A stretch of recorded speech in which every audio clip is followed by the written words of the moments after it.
edition of News Hour on Royal Television for the week. Let's open with our headlines. Residents of Mutengene of the Tiko subdivision are still in shock following a fatal road accident which occurred yesterday night. Out of Cameroon, health authorities are investigating a suspected outbreak of hantavirus on board a cruise ship in the Atlantic Ocean after 3 passengers were confirmed dead.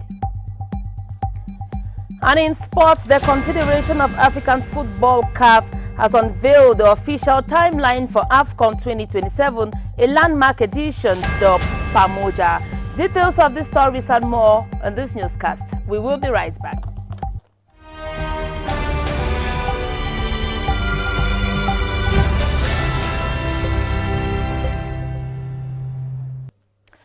Dear viewers and lovers of Royal Television, you're welcome to the first edition of News Hour for the week. It is a presentation of Frida Leina.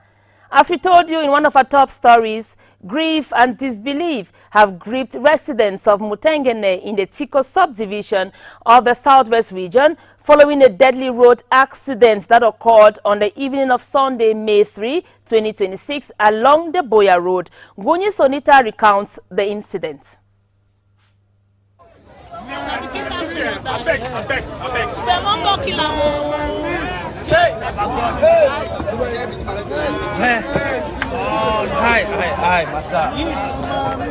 Tears, confusion and anguish filled the air as families searched for loved ones at the scene of a horrific crash that has left several people wounded and the loss of one life.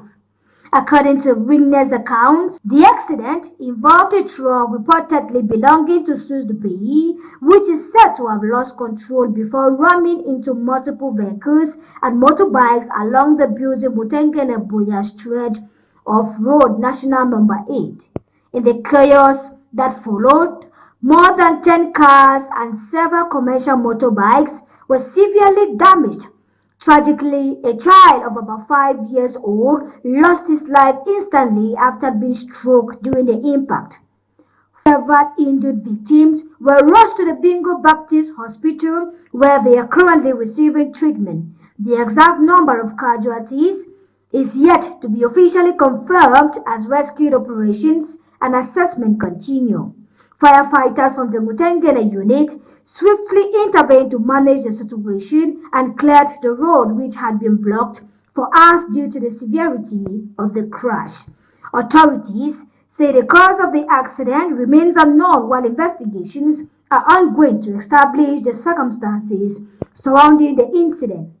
The tragedy has left the Mutengene community in deep shock, especially given the scale of destruction and loss recorded within a short span of time. As families mourn the little boy, calls are growing for stricter road safety measures to prevent such devastating incidents. Meanwhile, the nation awaits further updates as authorities continue their investigations into the fatal accident.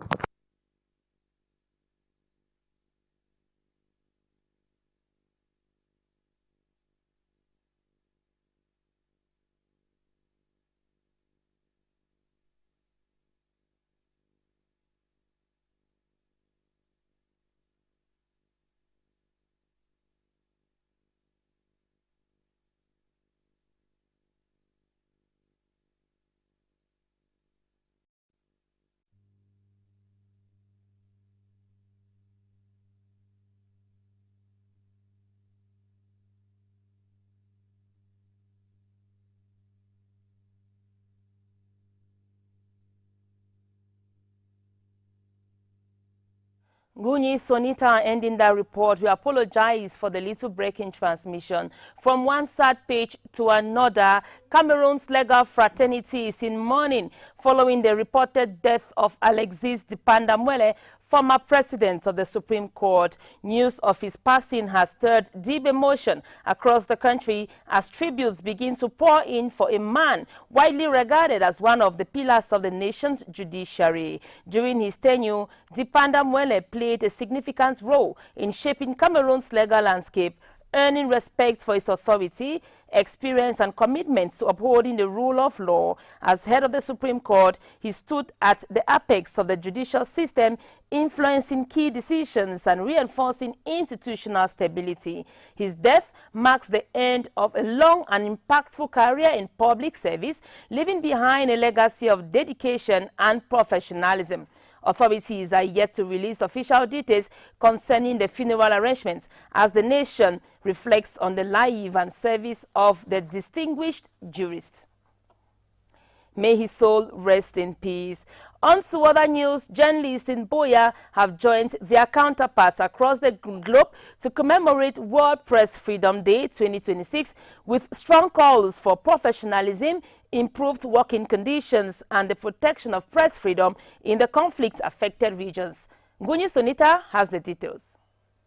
Commemoration organized by the Cameroon Association of Speaking English Journalists, Kamasaj Boya chapter, was held on May 2nd ahead of the official date due to professional and religious commitments of the members. Celebrated under the theme, Shaping the Future at Peace, Promoting Press Freedom for Human Rights, Development and Security, the event brought together seasoned media professionals, academics and journalism students. Speaking during the ceremony, the president of Kamaset Boya decried the harsh realities faced by journalists in Boya. He highlighted that many media practitioners operate without contracts or regular salaries, a situation he says contributes to declining standards in the profession. Despite these challenges, the president announced plans by his administration to organize training sessions aimed at helping journalists diversify their sources of income and strengthen professional capacity. The vision of Kamasech is to group journalists, to bring journalists together. Kamasech Boya is the mother chapter of Kamasech in Cameroon, and its vision is to bring journalists together so that we can advocate for ourselves, we can share knowledge together, we can improve the profession and speak like one, we speak like one, we protect each other, we unite and we make journalism better. The event featured a roundtable discussion moderated by Kingafa Eukaria, bringing together experts, including Dr. Munja Vitalis, Henry Mekole, editor-in-chief of CRTV Boya, and Nankong. Discussions centered on freedom of expression, peace building, and the role of the media in promoting human rights and security. A peace journalist. Who is a peace journalist? A peace journalist is that journalist who doesn't just communicate to state facts or to tell the public that this and that has happened, but that journalist who communicates to de-escalate and to fix a bad situation. You cannot practice press freedom outside the law, no matter how bad the law is. Because if you practice press freedom outside the law, then it will be chaos. There will be assumption, people will be accused falsely, and that's why people have a lot of problems with the social media. Each time they get a story on the social media, they try to verify, and that's why today people no longer believe, a good number of people no longer believe stories from the social media. They try to go to the conventional media to get stories. Operating within a region affected by armed conflict since 2016, journalists in Boya continue to face significant risks, with some killed, others detained, and many forced to exile. A workshop like what we have had today continue to lay the groundwork for improvement, which we think that is going to go a long way to enhance the practice of journalism in Cameroon. And as they celebrate World Press Freedom Day, we also encourage them to build on their integrity, build on their responsibility in reporting, and to queue up with peace journalism, as we said, that they should report solution. Participants observed a moment of silence in honor of fallen colleagues. This year, commemoration also stood out with the inclusion of student journalists from various universities, offering them first-hand insight into the realities and challenges of the profession. The event concluded with a renewed call for journalists to uphold ethical standards and remain committed to promoting peace, human rights, development, despite the difficult environment in which they operate. Sonita Ngunyi ending that report. Let's go over to look at commemorations to mark this year's International Labour Day. Some 367 workers from both private and public sectors in the Southwest region, based in Fako Division, have received medals of honor for their dedication and resilience through work. This was during the 140th Labour Day celebration that took place at the Manga Williams Avenue in the seaside resort town of Limbe. The celebration brought together workers of a collective display of solidarity. Details with Natalie Njuma. 140th edition of the International Labour Day was commemorated in a grand style across Cameroon, with Fako Division in the Southwest region standing out for its vibrant and symbolic activities. Public and private institutions, alongside social groups from across the subdivisions of Fako, turned out in their numbers to commemorate the event. The event was held under the theme Social Dialogue and Decent Work, Factors of Peace, National Cohesion and Economic Development. The activities to mark the day were successfully held in Limbe, Southwest region of Cameroon, at the Manga Williams Avenue. Over 367 meritorious workers were decorated gold, silver and bronze medals in recognition of their service and dedication in their various workplaces. The International Labour Day celebration in Limbe was equally marked by a colorful march past carried out by participating institutions. The event unfolded under the supervision of the Senior Divisional Officer for Fako, Angebe Vian Mekala. I want to thank and congratulate the organizing committee for the perfect organization, and also want to thank all the participants, all the workers, because they have showcased of their resilience. I've listened to the speech presented by the spokesman of the union. He raised some worries and was asking so many questions. And for all those preoccupations, I want to assure them that for those that cannot be addressed, to be transmitted to the hierarchy, but I do believe that you have a response to give to them. You have it is our main preoccupation to make sure that workers are not suffering.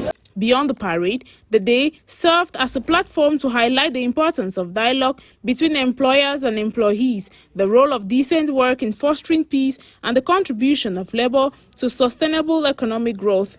It was not only a celebration of workers' rights, but also a reaffirmation of their indispensable role in nation building. The atmosphere reflected both pride and resilience as participants demonstrated the strength of collective action in advancing workplace harmony and productivity. As workers across the globe celebrated the International Labour Day, they plead for better working conditions, safer working spaces, and effective work motivations in their various workplaces for better productivity. To the Secretary General of Tico Council, Many thanks, Natalie Njuma. As bands echoed and companies marched on, one institution stood out not for its parade, but for its mission. The Civil Statutes Registration Office of the Southwest, BUNEC, is quietly rewriting destinies. At the helm, the regional chief, Nzerem Waters, revealed how his team is breaking barriers to ensure that every child is given the most powerful gift of all, a birth certificate identification. This is more than paperwork. It is a story of recognition, belonging, and hope. Details in the following report. The Labour Day parades in the Southwest were not only a celebration of workers, but also a showcase of institutions shaping everyday lives. Among them stood the Civil Status Registration Office, known by its French acronym BUNEC. The Southwest Regional Chief of BUNEC, Nzerem Waters, painted a vivid picture of their mission. His words carried both urgency and hope. UNEC has as mission to control, to supervise, to regulate, and to assess the civil status system in Cameroon to permit a holistic and integrated, reliable system. It is not only a problem solving, but a coordination. You know, civil registration here we're talking about, birth certificate, marriage certificate, death certificate, amongst others like adoption, legitimation, and recognition. So that is BUNEC's mission. Walters explained how BUNEC is navigating, ensuring that no child is left behind. From bustling towns to remote villages, tucked away in the hills, his team is on the move. Their mission is clear: to bring civil registration closer to the people, no matter the distance. BUNEC did not just come to computerize civil status, but also to make sure that every facility that permits or encourages sensitization towards digitalization is made. That is why even in these 3 councils, you go to them, BUNEC with its technical and finance partners make sure that they are installed substitute sources of energy, which is the solar panel. So even for those who have that electricity that is running, they were still installed substitutes for the energy as they have solar panels installed. So for those councils you have cited, that is what will be done to them, because of course civil status is coming to also develop other aspects of the council. With determination, BUNEC presses on. As the Labor Day parades marched on, BUNEC's presence was more than symbolic. It was a reminder that behind the drums and banners lies a deeper mission: building a society where every citizen is counted and every child has a name. It's the national civil status system. In the Southwest. MTN Cameroon took part in May 1 commemoration with a colorful march parade. Celebration to mark Labor Day in Fako took place at the Manga Williams Avenue in Limbe. Staffs and partners of MTN dressed in the yellow brand color beacon hope and enthusiasm as they marched past the grandstand. Limatrun Mojoko has the details. May 1st is set to celebrate workers' resilience but also support workers in different institutions all over Cameroon. Labor Day, which was celebrated in Fako Division, brought together corporations, businesses and groups who marched celebrating hard work and resilience, amongst which MTN Cameroon Fako branch staff came out in their numbers, colorfully representing their brand as they commemorated Labor's Day. The event, marked by a colorful attire and a lively atmosphere, brought together MTN staff, subscribers and members of the public in a show of unity and appreciation for laborers and everyday hustler. Participants proudly dressed in bright yellow, reflecting both the spirit of workforce and MTN's brand identity. Beyond the march past, the May Day activation, who stood out to celebrate resilient and hardworking Cameroonians.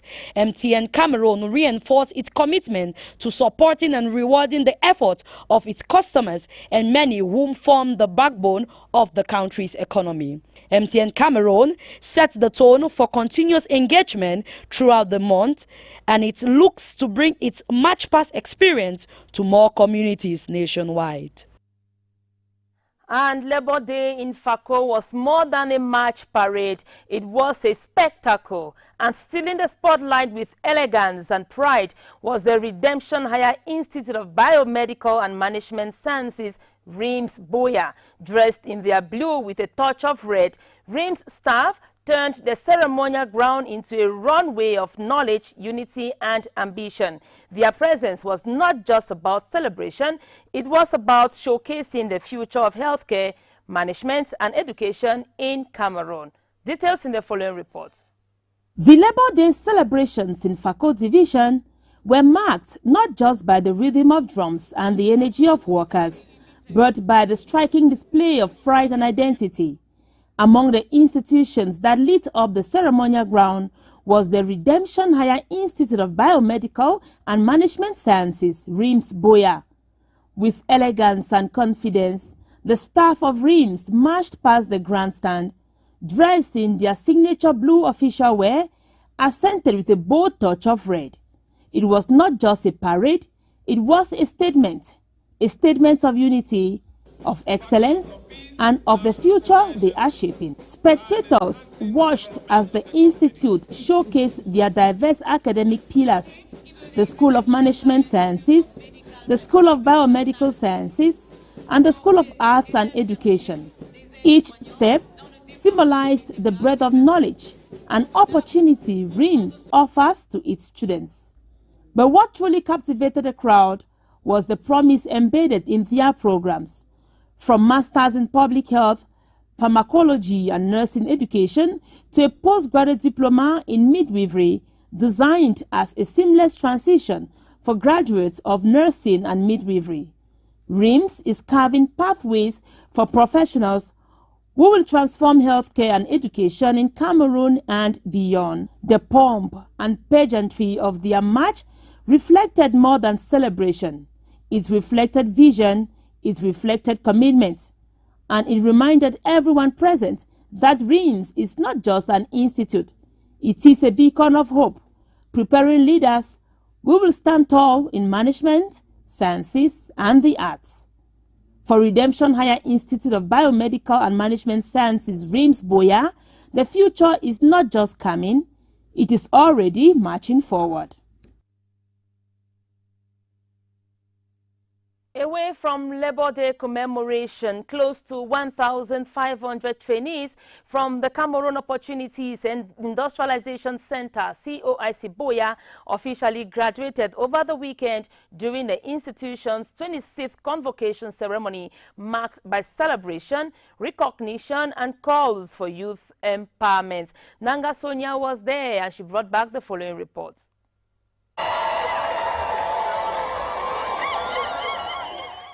It was a moment of joy and accomplishment at the COIC campus in Boya as dozens of students officially graduated after months of intensive training. Family members, friends, and well-wishers turned out in their numbers to witness the milestone as graduates dressed in robes received their certificates.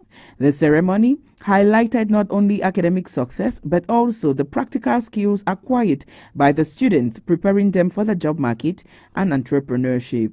The event, which took place on April 30, 2026 at the COIC campus in Boya, brought together graduates from the 2022 batches, 2023 and 2024 batches respectively, as well as family members and top officials of the institution. Speaking during the ceremony, the board chair of COIC underscored the institution's mission to equip young people with practical skills for self-reliance and nation building.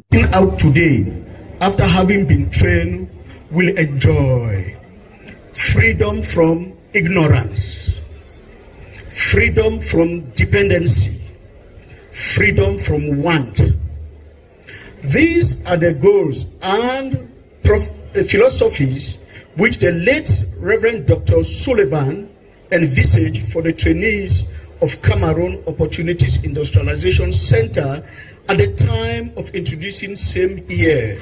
The ceremony also provided an opportunity for graduates to reflect on their journey and the challenges they overcame. It feels fulfilling. It feels free. Finally, I am going into the world to contribute, to give good morals, and to help humanity. So glad. I'm thankful to God for this journey. I'm grateful to God that I came to the end. I'm thankful to my family. In fact, I'm overwhelmed. I put in all the work. I made sure that everything that comes like a challenge to me feels easy because I gave in my strength, I gave in my all, and God was with me all the way. So nothing really. Parents and guardians, many visibly emotional, expressed pride in the achievements of their children. I'm very happy. I want to encourage the administration of this school that they should go ahead and train more. I am feeling at home. And my child has shown me the action practically at home. So that's why I'm here. I'm very, very happy. The colorful ceremony featured awards of outstanding students, entertainment, and a strong message of resilience, innovation, and excellence. On Saturday, May 2, a new chapter opened for several young Cameroonians as they took a bold step towards international education. In Boya, Penthouse Consulting Limited honored outstanding scholarship recipients in a ceremony marking both achievements and new beginnings. Details with Nanga Sonia. Celebration, pride, and anticipation filled the air at Yobe Junction in Boya as Penthouse Consulting Limited hosted a visa award ceremony for its scholarship beneficiaries. The event brought together students, parents, school authorities, and officials to recognize academic excellence and the promise of global opportunities. For these young scholars, the ceremony was more than just an award. It marked the beginning of a journey towards international studies and a brighter future. And I'm going there to study computer science and engineering, aiming to better myself and come back and create more jobs here, because when you look at the nature of things here, you see that there are a lot of youths out in the street today, not because they don't have something to do, because they have the knowledge, but they don't have where to do the knowledge. So I'm aiming to go out, learn, and then bring back some of what I've learned and give back to the community that I'm from. I hope like by the end of my program, I'll be able to like come back and work here. As far as the challenges were concerned, I encountered some challenges, medical issues, so it was not that easy for me to. Parents and guardians expressed pride and optimism, highlighting the sacrifices made along the journey. No, I'm very excited. Yes, even though the journey was not so smooth, there were some challenges, but along the line, the end is a success. So I'm very happy. I still thank God and I thank Penthouse for seeing the see about for how if you go about to get the medical report and everything. School principals present at the ceremony also praised the initiative, noting its impact on academic motivation and student success. St. Therese has a lot of students who are very intelligent. That in Penthouse there is action. They just not just noise as others are coming to make. Being a witness of this, like my colleague said, I think I'm more than an ambassador of Penthouse. And I think that it will go a long way to promote educational excellence, because to benefit from a scholarship, I think it means that the student too has been working very hard. Organizers say the initiative is aimed at empowering young Cameroonians through education and exposure. A kind of divine obligation to contribute to the education of my fellow Cameroonians, compatriots, my fellow Africans, and in that direction, there are many ways to proceed. With visas in hand and dreams taking flight, these students are now set to begin a new journey beyond Cameroon's borders, one that carries the hopes of their families and the promise of a brighter future. Penthouse Consulting Limited says it plans to expand the initiative, offering more students the chance to access international education in the years ahead. You're listening to News Hour on Royal Television, where we beam live from Boya. Health authorities are investigating a suspected outbreak of the hantavirus on board a cruise ship in the Atlantic Ocean, after 3 persons were confirmed dead and several others placed under medical observation, raising concerns over onboard safety and disease control. Plus, 2 Sudanese women have died during a perilous migrant boat crossing from northern France. Details with Nanga Sonia. An outbreak of a severe acute respiratory illness aboard a cruise ship in the Atlantic Ocean has killed 3 people, including an elderly couple, and sickened at least 3 others, the World Health Organization and South Africa's Department of Health said Sunday. The MV Honduras vessel, operated by Oceanwide Expeditions, was sailing from Ushuaia to Praia when the cases were reported. The ship, which carries around 170 passengers and 70 crew, had recently passed through remote South Atlantic islands, including South Georgia, and South Africa's health ministry confirmed that one of the infected patients, now in intensive care in Johannesburg, tested positive for hantavirus, a rare but potentially deadly disease typically spread through contact with infected rodents. The first victim, a 70-year-old passenger developed symptoms on board and died during the voyage. His body remains on St. Helena. His 69-year-old wife later fell ill and was evacuated to Johannesburg, where she died in the hospital.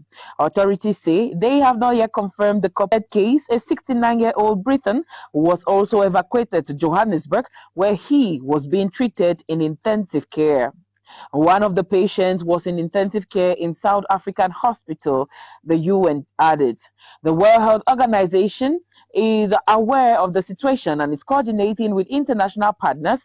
Investigations and a coordinated public health response are on the way.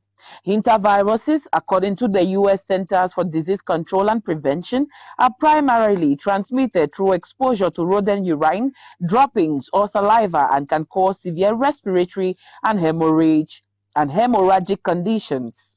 Ship tracking data indicated the MV Hondios was near Praia, the capital of Cape Verde, on Sunday as authorities continue to monitor the situation and assess potential risk to passenger and crew. Two young Sudanese women appear to have suffocated to death on Sunday while trying to reach Britain from northern France in a small boat crammed with more than 80 people, including pregnant women and children.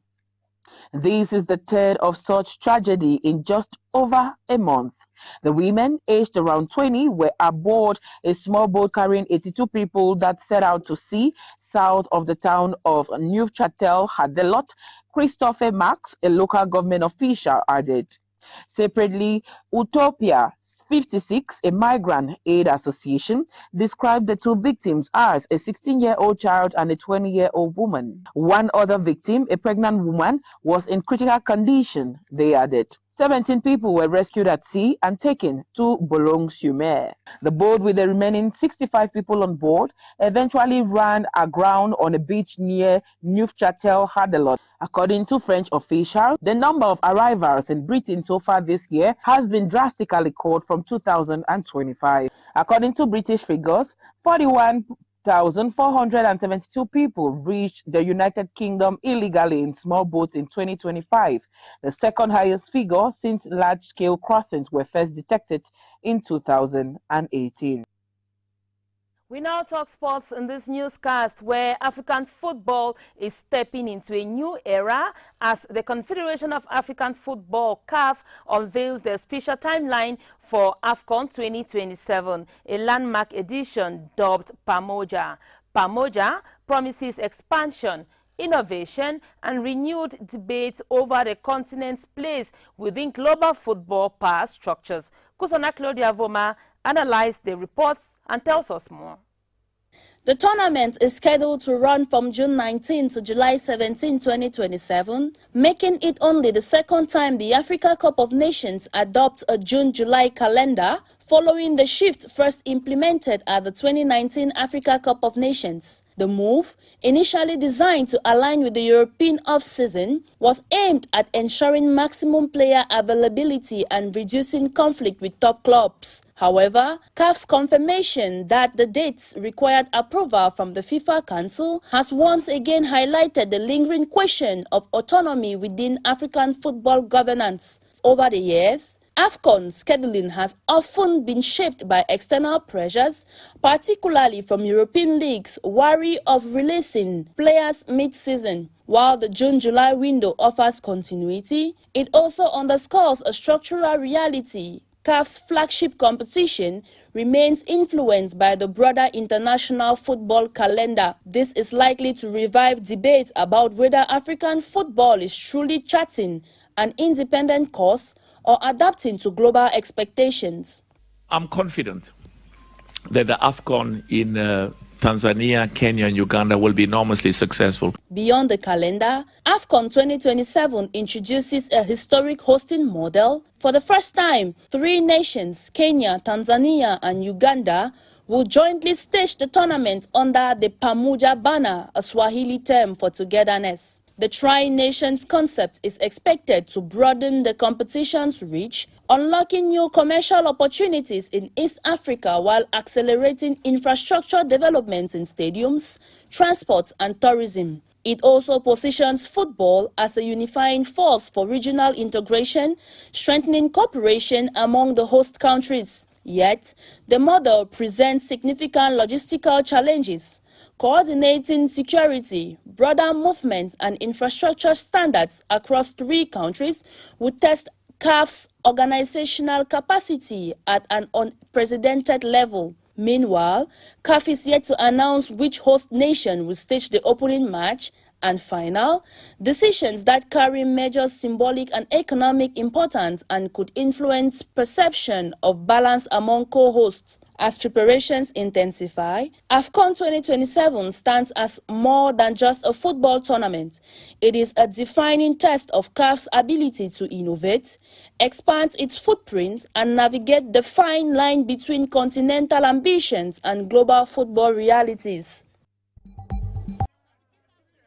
Residents of Mutengene of the Tiko subdivision are still in shock following a fatal road accident which occurred yesterday night. Out of Cameroon, we told you that health authorities are investigating a suspected outbreak of the hantavirus on board a cruise ship in the Atlantic Ocean after 3 passengers were confirmed dead. And in sports, the Confederation of African Football (CAF) has unveiled the official timeline for AFCON 2027, a landmark edition dubbed Pamoja.